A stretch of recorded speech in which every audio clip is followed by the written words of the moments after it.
Good afternoon, or good morning, wherever you're from, and welcome to the Sustainable Materials Management Webinar Series, a joint effort between the National Recycling Coalition and the Pennsylvania Recycling Market Center.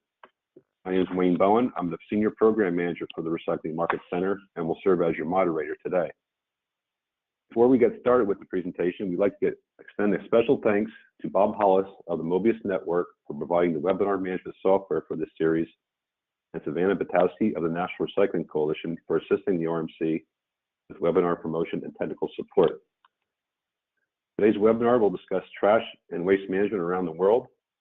Our presentation today will be made from three team members of Skumatz Research, our Economic Research Associates, who I will introduce in a moment. Following the presentation, we will conduct a question and answer session. If you have a question or comment, please use the GoToWebinar dialog box located in the control panel on your screen. You may also use the dialog box to request assistance if you're experiencing technical difficulties during the webinar. Please note that an edited version of the webinar will be made available for viewing via YouTube links on the National Recycling Coalition and Pennsylvania Recycling Market Center websites. The presentation slides can also be obtained using the handout upload feature on your webinar control panel. Now I'd like to introduce our presenters. Dr. Lisa Skumatz is an economic and principal of SERA Inc. She has a nationwide reputation in integrated planning, program evaluation, rates and revenue options, economic and policy analysis, and scenario analysis / forecasting for solid waste agencies.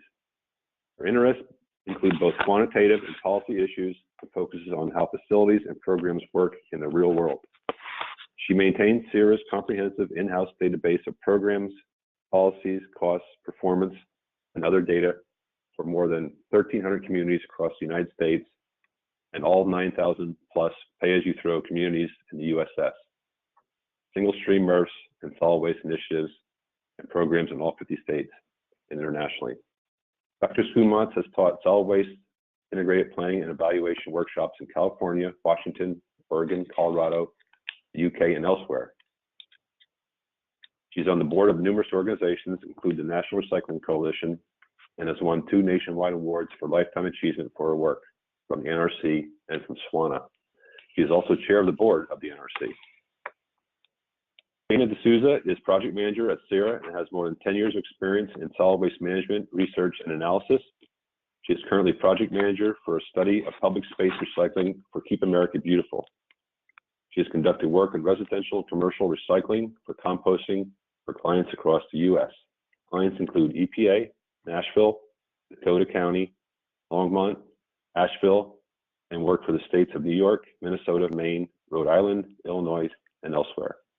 She recently completed a project investigating food recovery strategies, impacts, and job creation for the state of Illinois. Her assignments include extensive data collection, survey analysis, behavioral program analysis, and pay-as-you-throw. Dana has spoken at state, national, and international conferences and has given multiple webinars.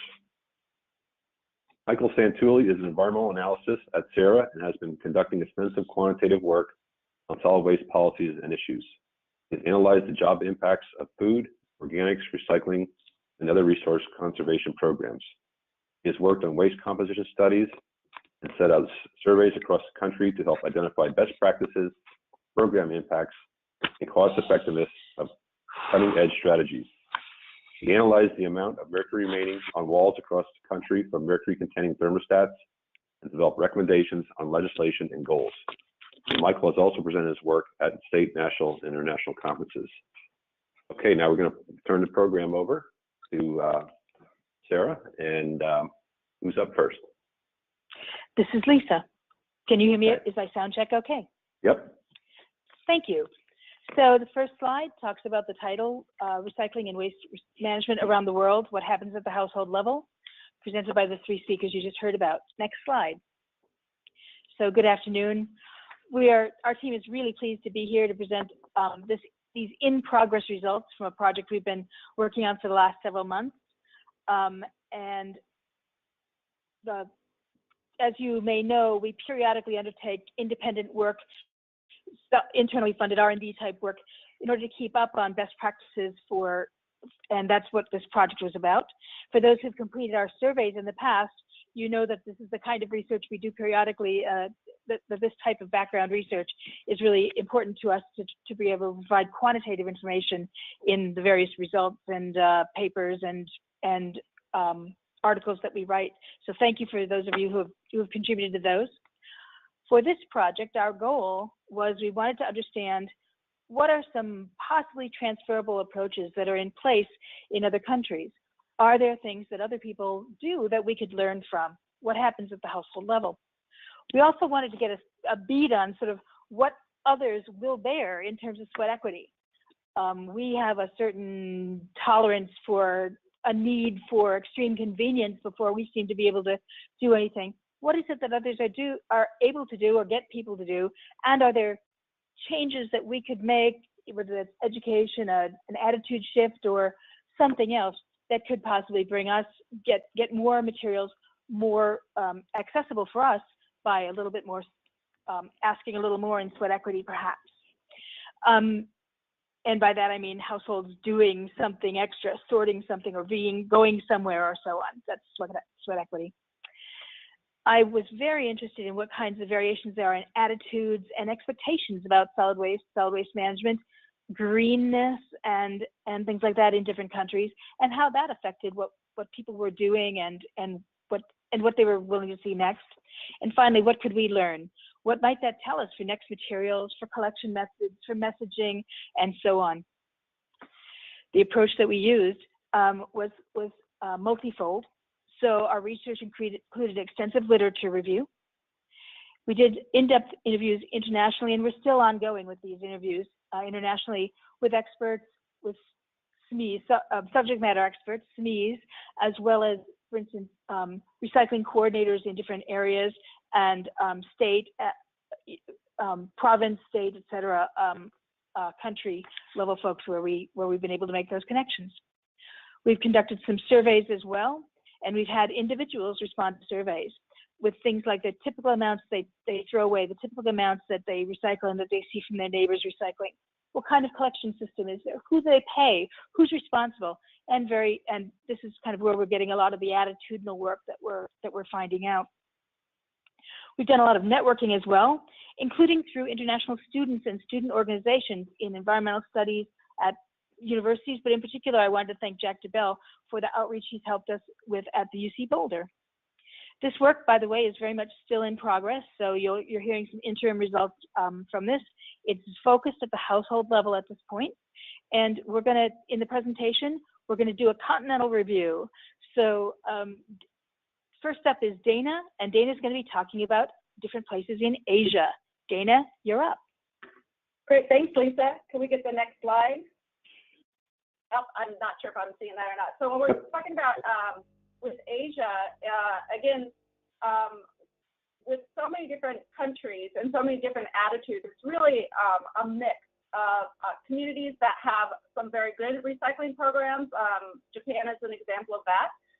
To communities that are literally being overwhelmed with their trash and, in fact, calling it a crisis, a national crisis in countries like Indonesia and other areas like India. And so I'll kind of go over some of specific countries that we'll talk about and a little bit of what they're doing, some of the innovations that they've come up with, and then some of the issues that they're presenting. Again, it's a wide variety of communities and countries that have varying different attitudes in trash is just a natural part of the landscape, or trash is something that needs to be taken care of, and we need to take care of the environment. So it's really polar views depending on which country you're talking about. Most common in many of these countries is to have a sort of naturally evolved type of recycling where they have pickers that come and pick valuable material out of the trash, and less organized type of government involvement in recycling. There's definitely a huge gap between the rural and urban areas and what types of programs they have, again, with governments being involved or not involved. And so I'll go ahead and go over a specific country, and we're going to start off, if we could get the next slide, with Indonesia. Indonesia is one of the countries that is, again, they call it a national crisis because of all the trash that is piling up in the country. So one of the difficult things with Indonesia, again, is a country of 17,000 different islands. So just the logistics of it is very difficult. Again, in Indonesia, waste would be traditionally seen as part of the natural environment, but then much of the packaging would be things like banana leaves or organic type of packaging. And that's one of the issues they are having with the plastic type of packaging now that's becoming much more prevalent.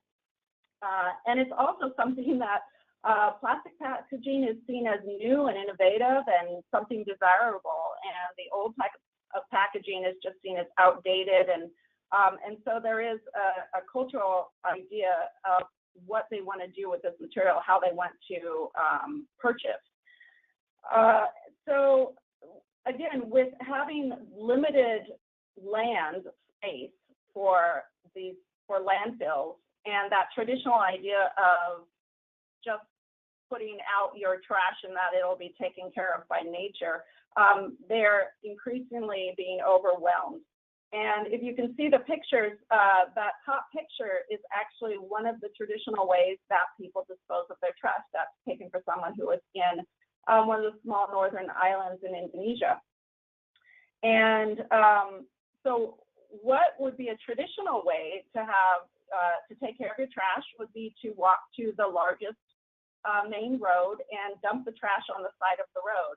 And then you would have, if people want something, they can go through and pick any materials out of it, and you have quite a few people who do that. And that's considered by most people as a natural way of going through trash. The picture at the bottom, however, is what the government is starting to realize as an issue. I originally thought that picture of someone surfing in the trash was photoshopped with materials, but no, that's actually a photo that went viral of the surfers in the trash. So when they start thinking about the amount of tourism that they're losing because people are getting overwhelmed with the trash in these naturally beautiful areas, the government's taken a look at it. Jakarta, one of the largest cities, also is completely running out of landfill space. And the landfill space there is also not really treated landfills. These are, again, just areas where people bring materials and dump it. Their recycling was somewhere in Jakarta about 7.5%. The rest of the country is somewhere around 2% as far as any type of traditional recycling. There is a difference in the, I guess, neighborhood by neighborhood. So some of the poor neighbors would, again, just take their trash and dump it out on the side of the road, or in more rural areas, they would burn it. But if certain communities have kind of an association where in fact, the one person that we interviewed, they have a person that comes around and picks up their bags of trash every day, and they take it away. Well, what they do with it is they take it out to the side of the road and they dump it on the side of the road for you. So people consider that they have trash collection. However, it's all ending up on the same place on the side of the road. The government is definitely trying to get involved and improve the situation. They have something that they call trash banks. And what these trash banks are is that you can bring in your trash and they weigh it, and they will pay you a certain amount for any type of recyclables or anything that they find of value in that. And they have set up several thousand of these throughout the country, but they are being, it's mixed response as to how many people are using them. Again, out in the rural areas, it's not as convenient, and there's a very limited amount of money that the government has for this type of a program. They also have started certain things as far as taxes on plastic bags, although most people say that they aren't aware that there's even a tax on it. So it's not very widely used or enforced. And so, you know, they are trying different inventive things to do that. But again, part of the issue is that landfill space that is not treated. One of the ways they're looking at taking care of that is trying to get more incinerators built. Again, that's mixed reviews as far as residents not necessarily wanting the incinerators near them. So that's Indonesia. Let's go on to the next slide. And we'll be talking about Japan. Now, Japan is very different in their attitude. Again, being caretakers of the environment is something that's very important to them.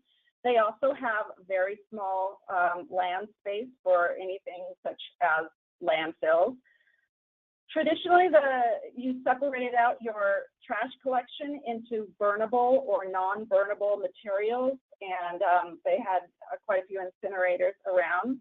But that system and the society is changing. So one of the things with the culture is that they are terming it a throwaway society, and with that includes lots of packaging. So the picture there is with the bananas. So it's very common to find fruit individually wrapped, just like the bananas. If you get maybe a loaf of bread, you might put it in one plastic bag to purchase it, but it's also put in another plastic bag to keep it warm, and a third plastic bag to transport it wherever you're going. So packaging is seen as something that's very desirable, but it's also changing the way that they would traditionally collect and take care of trash. So there's still incinerators and they're still used. However, there is growing opposition to the incinerators around Japan. But what they are doing is they're becoming very good at recycling. If we could go on to the next slide. So this is an example of one of the cities. This is their recycling guide. It's been termed by some people, some foreigners that have gone there, as a nightmare because they recycle things into 8 to 10 different categories. Japan has one of the highest used paper recycling rates in the world, and it is considered something that is very desirable to do. So if you can see that they have burnable garbage, again, that's something that should be the smallest one.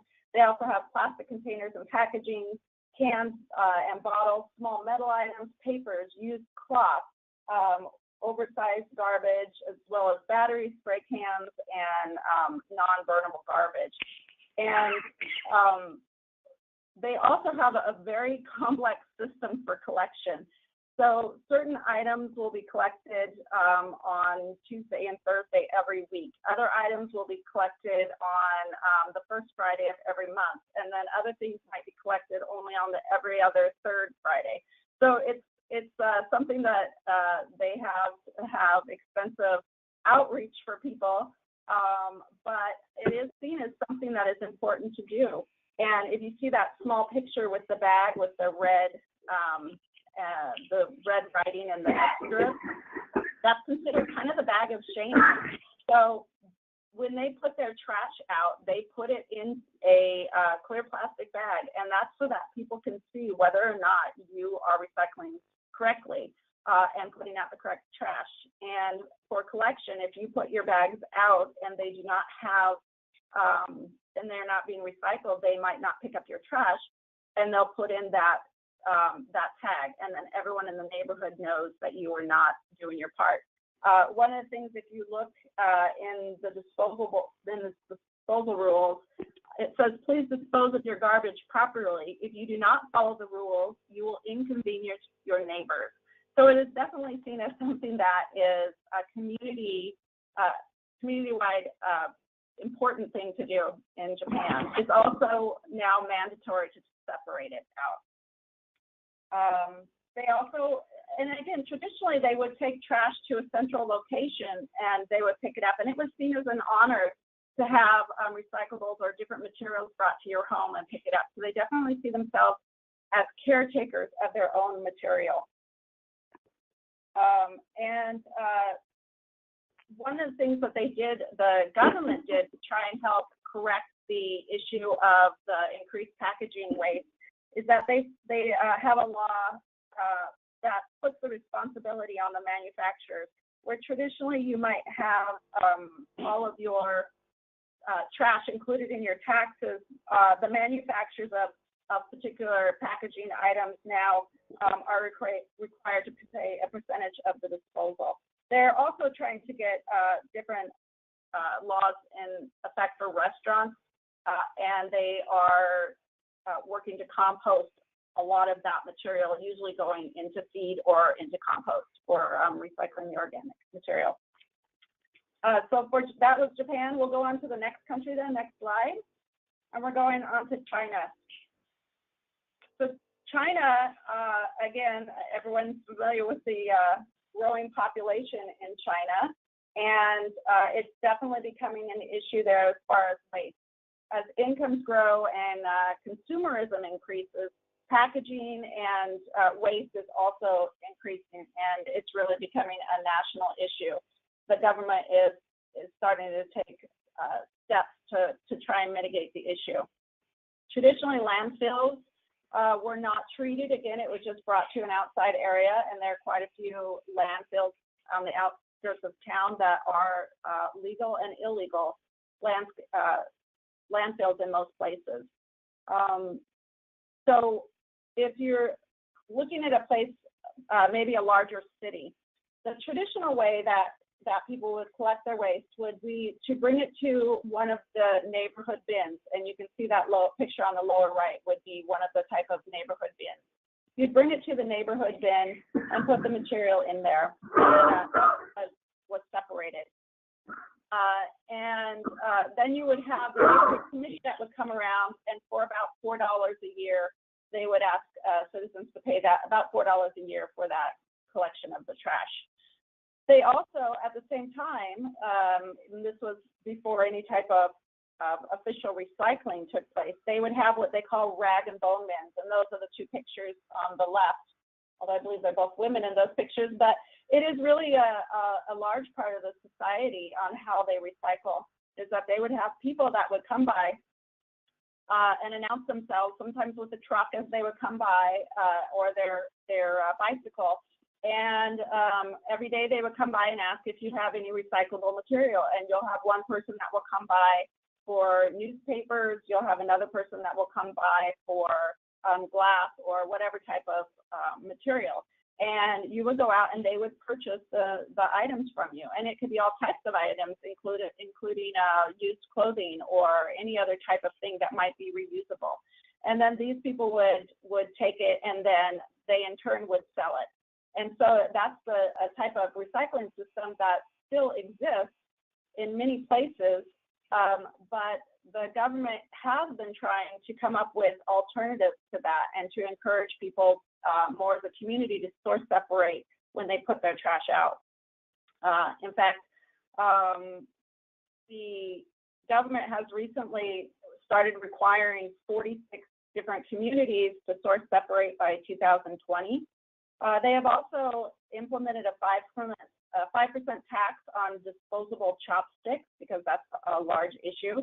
They've also put a ban on very thin plastic bags, although that doesn't stop people from using thicker plastic bags. And then to deal with the mounting piles of trash that are all over the country, they're also setting a goal to incinerate 40% by the year 2020.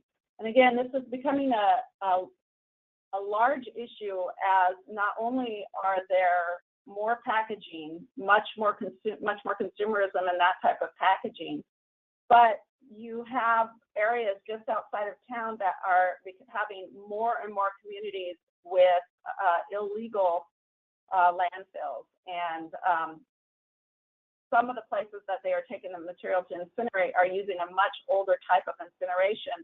And people are complaining of being sick and problems from that.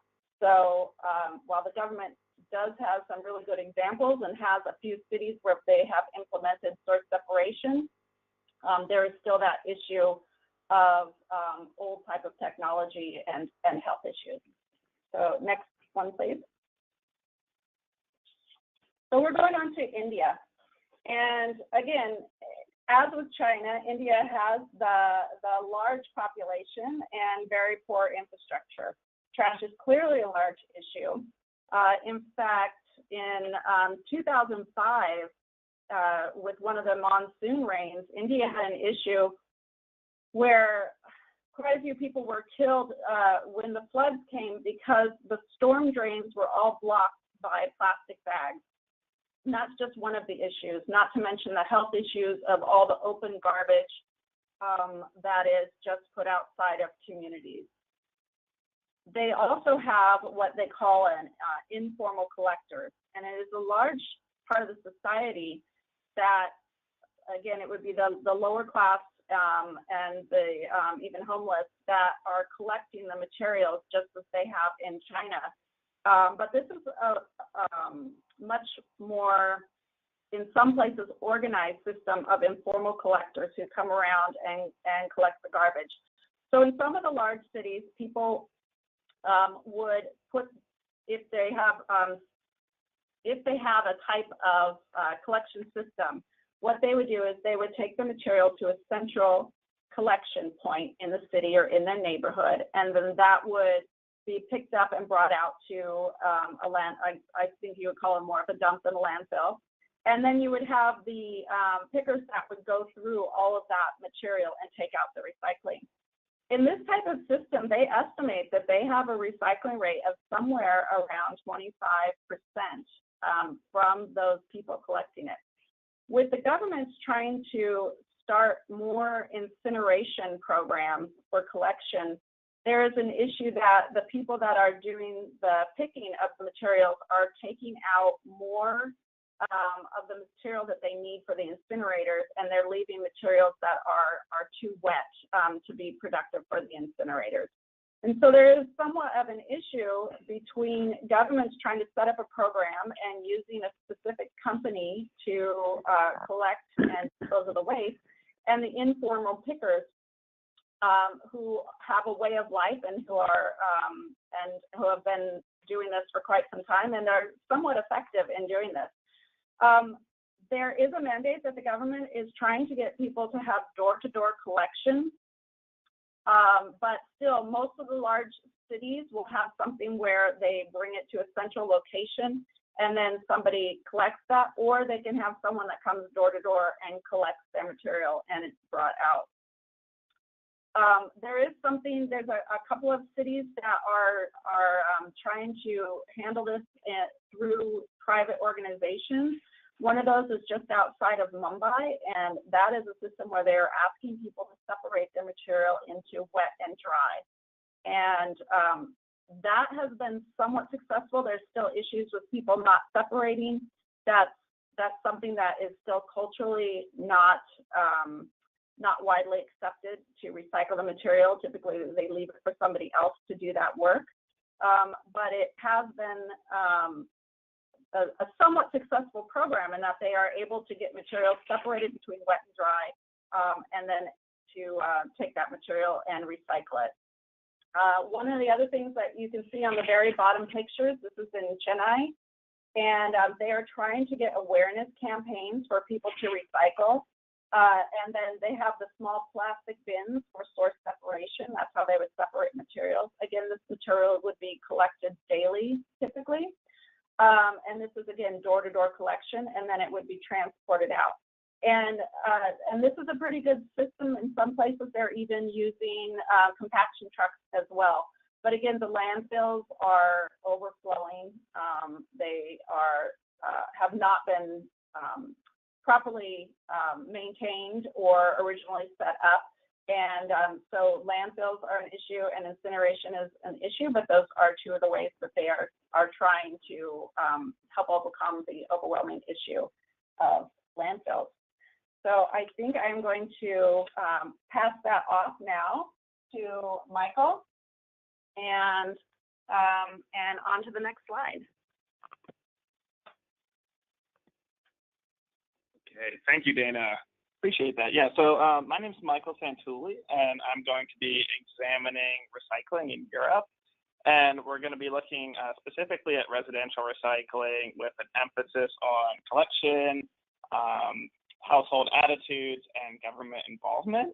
And we're going to use 4 case studies from 4 different countries, England, Germany, Norway, and Italy.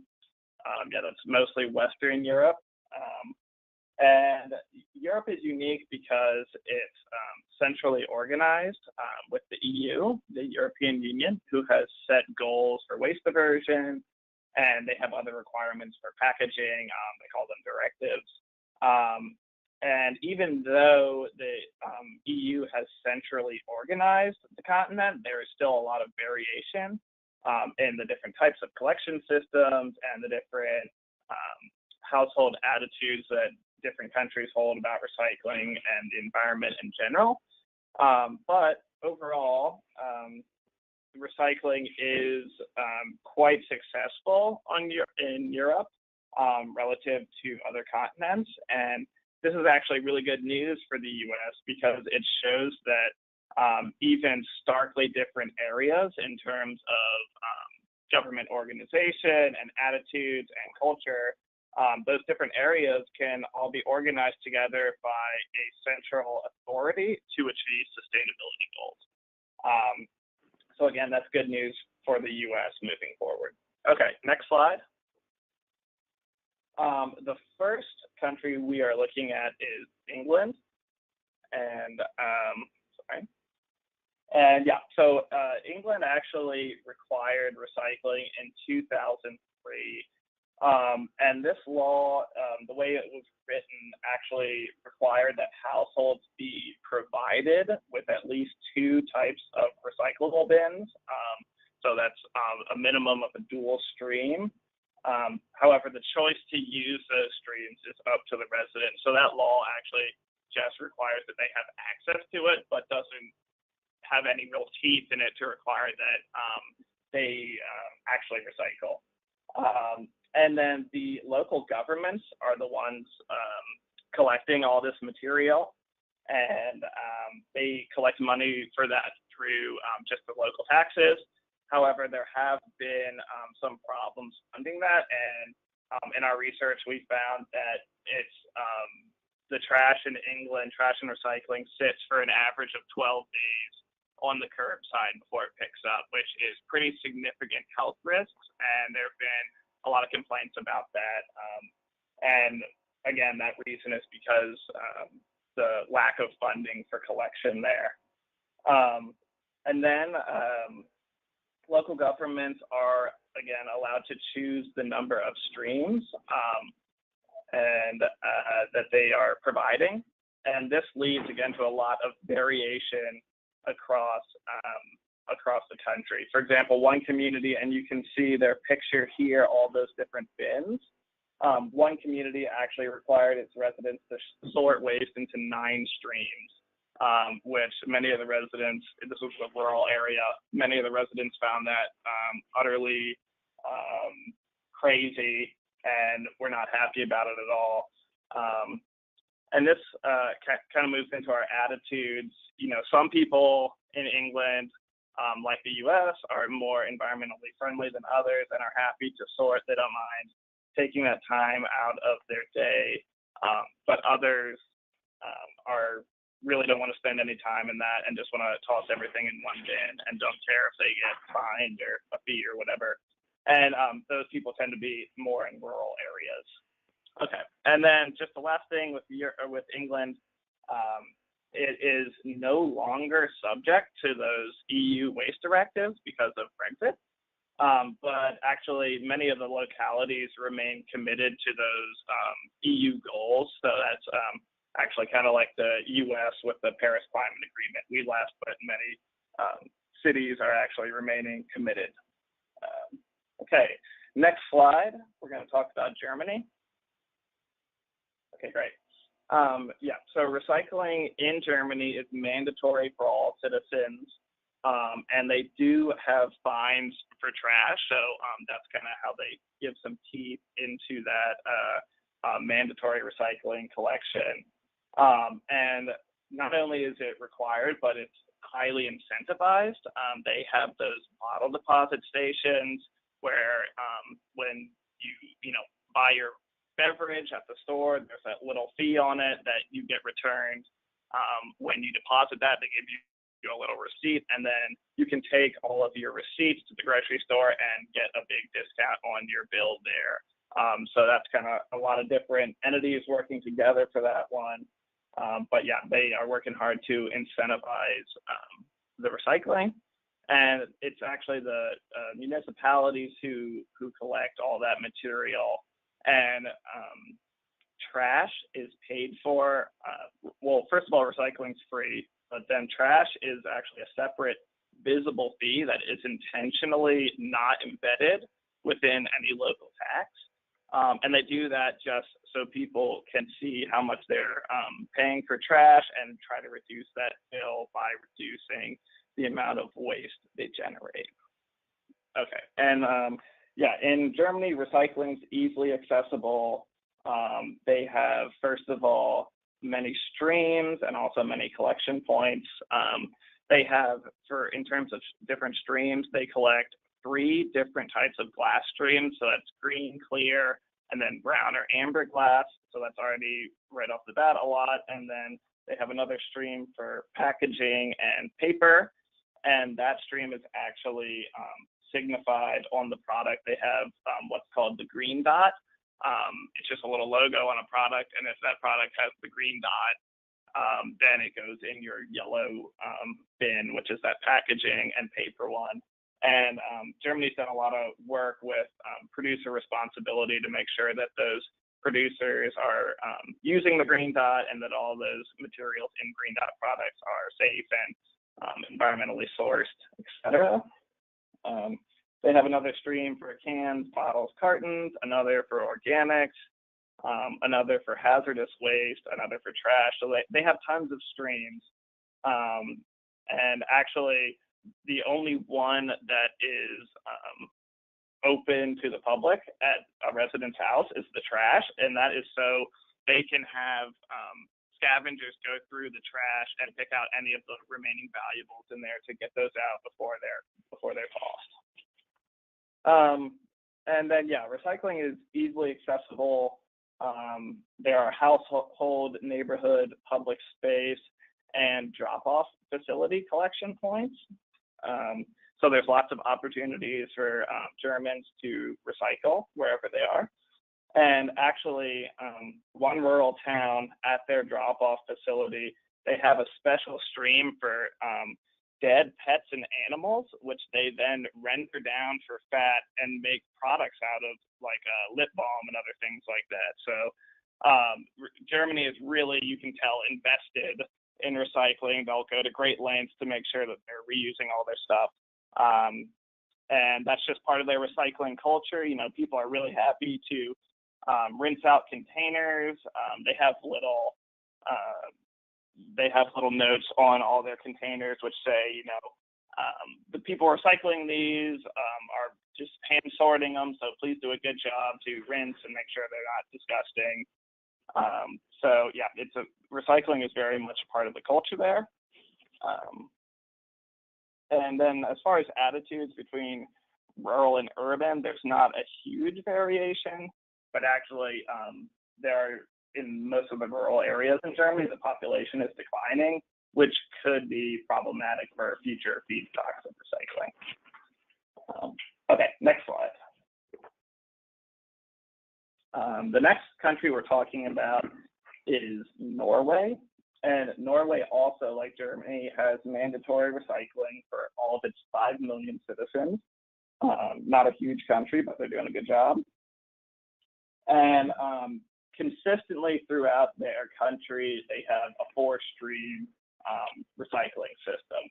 So that helps them to keep all the messaging consistent. It helps them keep all the bins they're using and residential awareness all totally consistent across the board, so they don't have a lot of variation and a lot of confusion. And the local governments provide collection for both trash and recycling, and it's collected just outside of the resident's home. And a lot of this material is actually diverted by incineration to produce energy, and that's what I mean when I have this linear economy model. That means, yes, Norway is diverting a lot of waste, but their diversion technique does not recirculate that material back into the economy. It's recirculated back as energy, which they then use to heat water and heat homes, anything like that. But in terms of diversion, it's not the highest up on the hierarchy that you want to achieve. And actually, because they are doing this waste to energy, they're buying trash from other countries. They're importing a lot of trash. It's good diversion, but it actually is incentivizing a larger waste stream because they've now created a market for it and value. So it's kind of a catch on that issue. Okay. However, recycling is very much a part of the culture there. People just, think recycling is a good thing to do. They like to keep their country clean. They're very environmentally aware up there. People are happy to sort into the different categories and rinse out containers and all that kind of thing. And they have a ton of messaging. They have education which starts in kindergarten or primary school and goes all the way through high school, secondary school. In their public schools, they have a lot of messaging on television just to promote recycling, really as a good thing to do. And if you want to be a good person, recycling is part of that. And then with the rural areas versus the urban areas, the rural were a little slower to accept the new streams and new sorting techniques. But for the most part, the rural citizens of Norway are still on board. They're still on board with, sorting and getting all that done. Okay, next is Italy. And Italy also has mandatory recycling, and theirs is fewer streams. They actually have a 3-bin system with just trash, single stream recycling, and organics. And the localities aren't the ones collecting in Italy, but they contract for collection with private companies. And this has actually led to problems with corruption and organized crime with some of those contracts. A little bit of mafia involvement in places, but they're still having pretty good success with their recycling. They have a different model than the Northern European countries. They have a circular economy model. So what that means is instead of burning this trash, they're actually recycling it and then remanufacturing the material into other stuff. So that's a little better in terms of environmental sustainability, but they are recycling a little bit less material. And then attitudes in Italy vary a lot. They're, the amount of greenness for your average Italian could be a lot or a little, but also the demographics of the country are changing a lot right now. There's a ton of immigrants. There are a ton of immigrants coming to Italy from the Middle East and Northern Africa. So the government is working hard to make sure that everybody is on the same page with their recycling knowledge and awareness, and they're trying to be inclusive and have their messaging in multiple languages and all this stuff. But again, those rapidly changing demographics are a little bit of a problem for Italy. Okay, and then the last thing is the different funding strategies.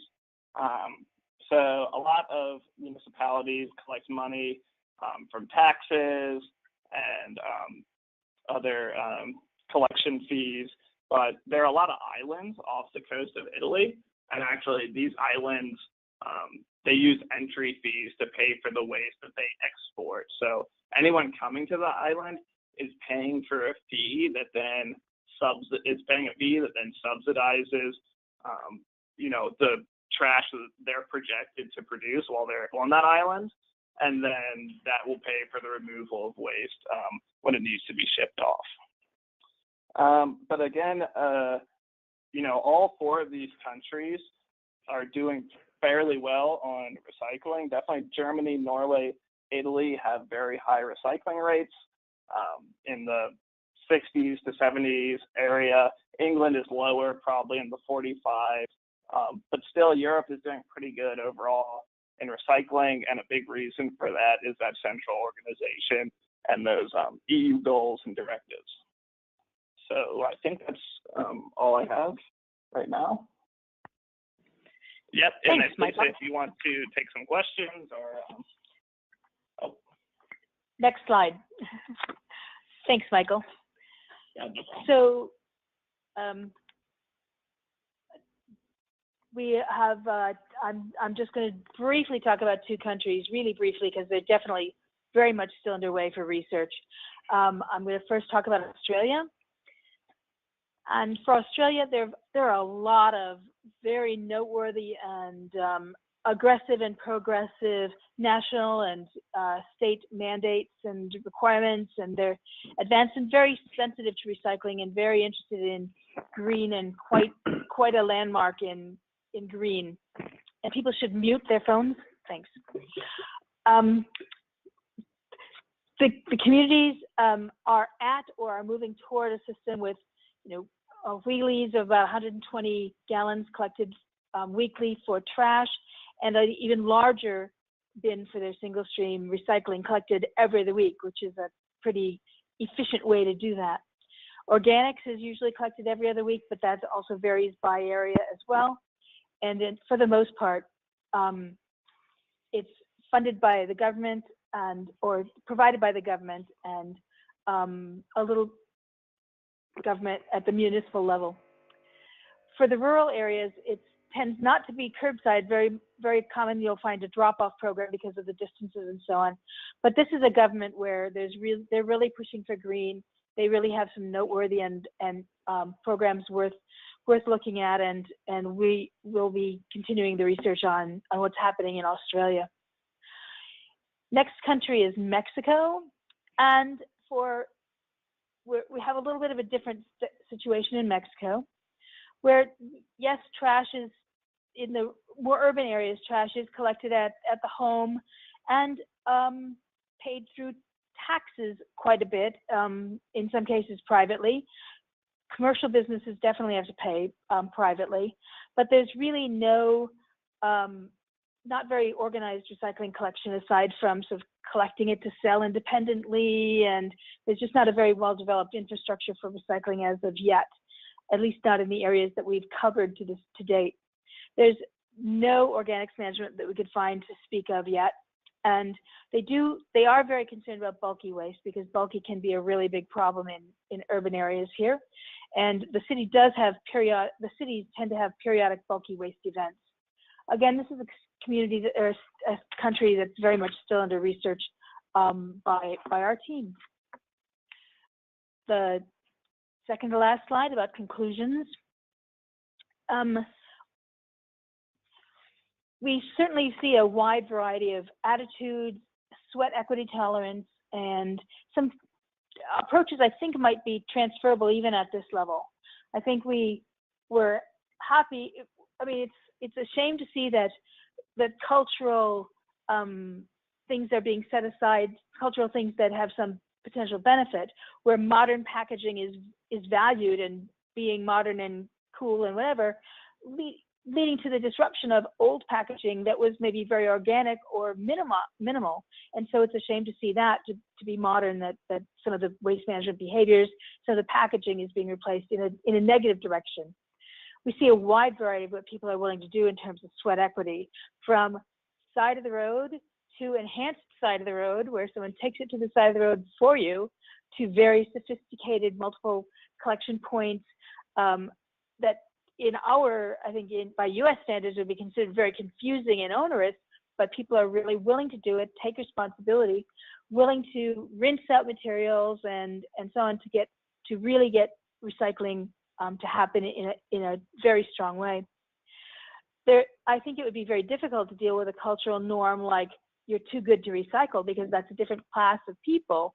And I'm glad, and the US doesn't quite have to face that, but that could be a really big change. And we also need to not necessarily put our own values on things when there's a lifestyle of people with their livelihood being based on being pickers, and to transform because of values from outside is a really interesting quandary. Is that the right thing to do or not? The clear bag approach is kind of interesting from 2 points of view. The enforcement, it could have real potential here for enforcement, and the shame factor, not letting your neighbors down by doing something poorly. It would be lovely to be able to come up with a way to transform that kind of value to some U.S. Communities as well. I think the one type of program over a large area like Norway had, so that you could have universal education, that everyone understood the program and it wasn't community by community or neighborhood by neighborhood, has some real economies of scale potential and some sort of unifying national norms that could be very valuable. And certainly organized central government directives are nice and can be extremely effective, but I guess given our current government, I'm not going to hold my breath for a few years for that to happen here in the U.S. As I mentioned, this research is still very much in progress. We're trying to gather information on typical costs and other things besides the attitudinal differences. And but we thought we would show you a little bit about the Europe versus Asia and the very split results that have been found that are realized in Asia. And that's what we have to report. We're very happy to hear about information, reports, or contacts. Please feel free to forward those to us. We'd love to hear about that and help our research along and give us a few shortcuts. That would be great. And I think if you turn to the last slide, we're on to the questions slide, Wayne. Thank you very much for the opportunity. All right. Thank you, Lisa, Dana, and Michael. Thanks for taking the time out to do this. I know all of you are out in the field doing work for your clients, so we really appreciate you taking the time out to do this. So we're now going to field some questions from the audience. If you have a question, please enter them onto the GoToWebinar dialog box. So we do have some already. Okay, this one says, it appears that the other countries are way ahead of U.S. in recycling. If they can verify the data, do they do that on a regular basis? Monitor the weights, divert it, and recycling rates, and so forth. Yeah, I know. So this is Michael, and I'm talking about Europe again. I know the EU, again, that central organization, has some reporting directives, tracking and reporting. I'm not totally sure of the exact mechanisms that they use to track and then, enforce that and make sure that those numbers are accurate. But I do know that they have some tracking and reporting requirements. Dana, I don't know about Asia. They're at least standardized, right? Yes.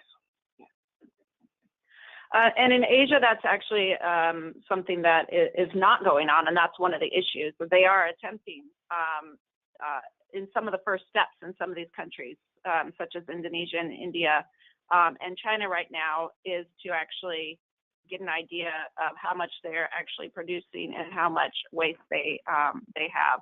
And in Japan, that is something that they do track. But there's other countries in Asia as well that have good programs. If you look at like Singapore and Taiwan and places like that.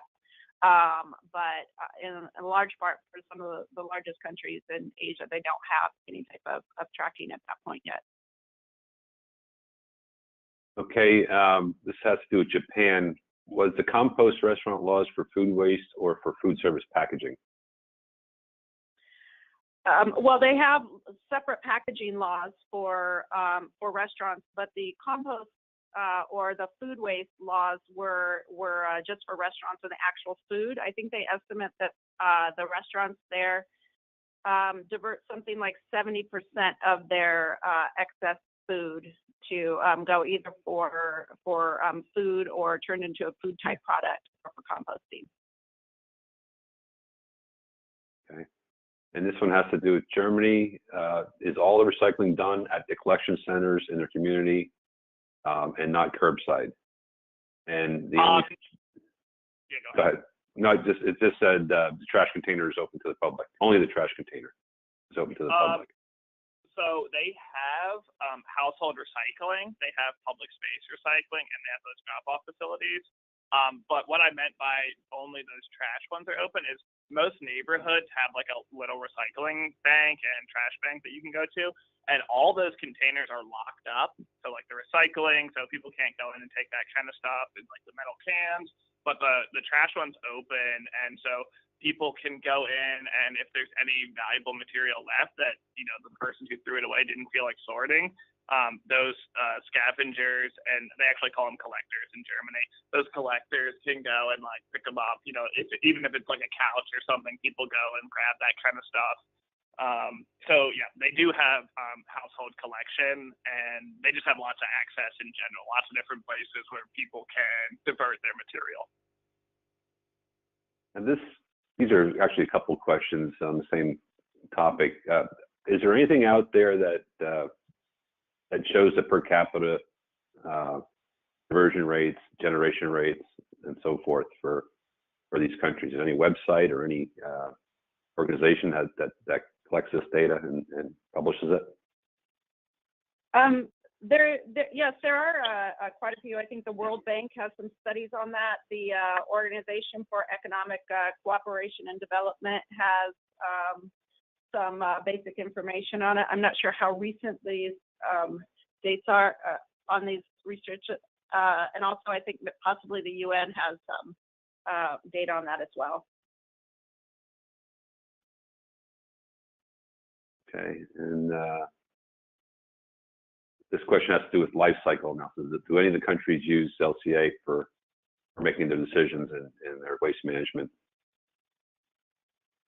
Yeah, so I know Germany, I don't know specifically what types of life cycle analysis they're doing or how that influences their policy, but I know Germany is very much focused on producer responsibility. So they are really working with all entities, you know, all those manufacturers, to make sure that when the product does get to the end of its life, that it can be recycled as efficiently as possible, and make sure that all that material gets back out. So I would say as far as in Asia, the ones that we looked at, China, Indonesia, and India don't really have anything like that, but Japan does definitely have something with their packaging law, and that was, I think, started in the very late 90s, where you know, they were required to help pay for the cost of the disposal of those items, but not necessarily. I haven't seen the research anyway on as far as changing packaging design for life cycle. And Australia has done some work in life cycle analysis. I believe it. I haven't finished all the research, so I don't know how much it's driven their policy. Thanks. With more and more modern products being mass-produced and packaged in the same way, are waste stream compositions similar across these different countries? Example of the glass, the plastic, the textile, food waste percentages. We don't have that information right now. Okay. And it wasn't a big focus of what we were doing, but we can. It's a good question. If we come across that information, I'll certainly grab it. What global corporate packaging trends, if any, used in other countries are impacting, are going to further impact U.S. diversion? I don't think I'm ready to answer that question quite yet. Yep. Okay. Is there a timeline for your deliverable on this research project? It's internal, so our deliverable is as soon as we can get it done. I suspect it's going to take us another 3 to 4 months. Okay. We can do another webinar follow up on this one. Oh, sure. Happy to. We have some information that we didn't bring from the Middle East and a few other locations. So yeah, sure. We can definitely do that.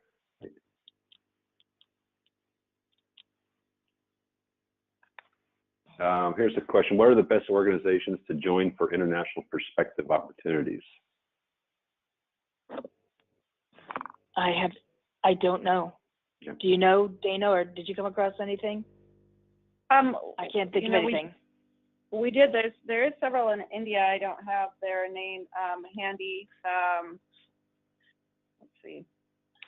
I thought you said were there international organizations to join. What was the question again? Yeah, it's like if there are any international type organizations to get their perspective on this issue. That's research we're doing yet. So we'll, right. when the report comes out, you'll get more information on that. Okay. Right. Great. Okay, I think we're done with the questions, so we're going to wrap the webinar up. Again, this webinar, like all the webinars in this series, has been recorded and will be made available via YouTube links, both the National Recycling Coalition and Recycling Market Center websites. Thank you again for joining us, and thanks again, Lisa, Dana, and Michael, for taking time out to make your presentations. And we hope you'll join us for next month's webinar. Please visit the NRC and RMC websites for schedule updates. So have a great day, everybody. Thanks for having us. Thank you. Okay, so long.